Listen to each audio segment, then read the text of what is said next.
से 72 साल का बुजुर्ग आदमी, आंखों पर मोटे कांच वाले चश्मे, मैली धोती और कुर्ता पहने मेरे पास आए। क्योंकि मैं लोहे के एंगल पर 3 से 4 फुट की ऊंचाई पर बैठा था, उसने मेरे घुटनों को छुआ और बोला, बेटा एक बड़ा पाव खरीद कर दे दूँ तो बहुत अच्छा होगा, बहुत ज़्यादा भूख लगी है। मैंने जब उस बूढ़े आदमी की तरफ देखा तो वह मुझे रोजाना दिख रहे भिखारियों में से नहीं लगे। उन्हें देखकर ऐसा भी नहीं लग रहा था कि वह हर दिन भीख मांगते होंगे। ऐसे अचानक किसी बुजुर्ग ने मेरे पैरों को हाथ लगाया तो मुझे बहुत अजीब महसूस हुआ। मैंने तुरंत एंगल से कूदकर नीचे खड़ा हो गया।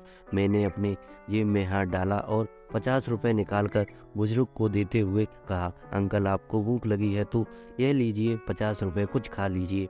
बुजुर्ग ने कहा, नहीं बेटा पैसे मत दो, बस एक बड़ा पाव लाकर दे दो, उतना बस है मेरे लिए। ठीक है मैं लाकर देता हूँ, आप यहीं बैठिए, कहकर राजा रानी बड़ा पाव की दुकान में गया और एक बड़ा पाव खरीद कर लाया और बुजुर्ग को खाने के लिए दिया। बुजुर्ग नीचे बैठकर बड़ा पाव खाने लगे।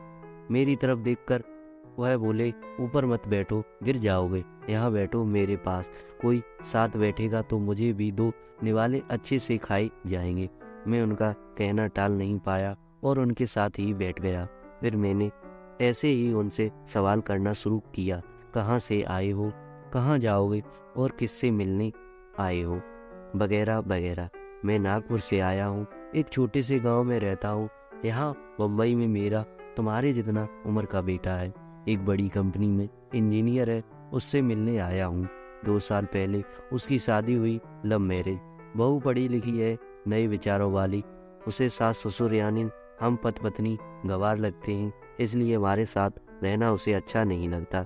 इसलिए बेटा अब अलग रहता है यहीं बम्बई में 2 सालों से।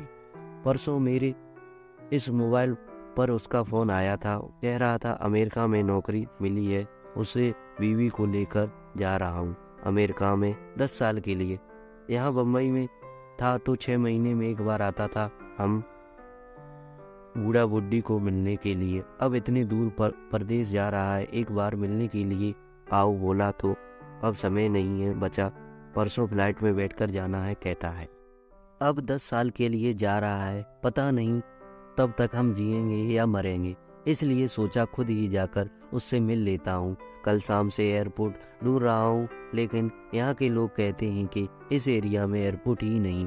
बुजुर्ग ने एड्रेस वाली चिट्ठी मेरे हाथ में देते हुए कहा। उनकी बात सुनकर मैंने कहा, लोग सच कह रहे हैं, एयरपोर्ट नहीं है, सांत्वना कुंज में है।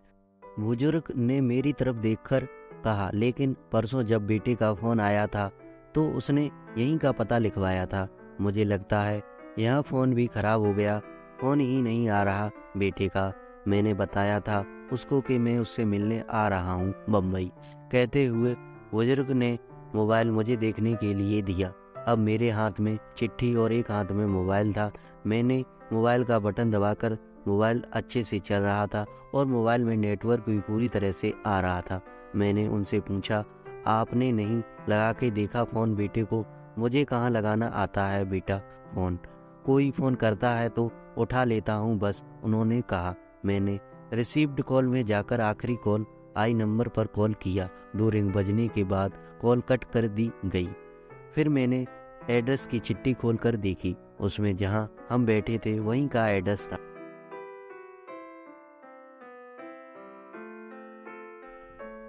मैं समझ चुका था कि गलत पता देकर लड़का अपने माँ बाप को टाल रहा था और अब वह उनको फ़ोन भी नहीं उठा रहा था।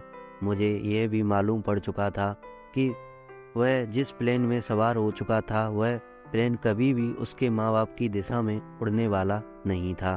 तब तक मेरा दोस्त वहाँ आया गया और बोला, चलो शॉपिंग करने चलते हैं। मैंने उससे 2 मिनट रुकने के लिए कहा और बुजुर्ग की तरफ देखकर सोच में पड़ गया। मैं समझ नहीं पा रहा था कि उसके बेटे की तरफ से होने वाली धोखाबाजी को यह बुजुर्ग समझ नहीं पा रहा था। यहाँ फिर खुद का बच्चा उनके साथ ऐसा व्यवहार कर रहा था, यह वह स्वीकार नहीं कर पा रहे थे।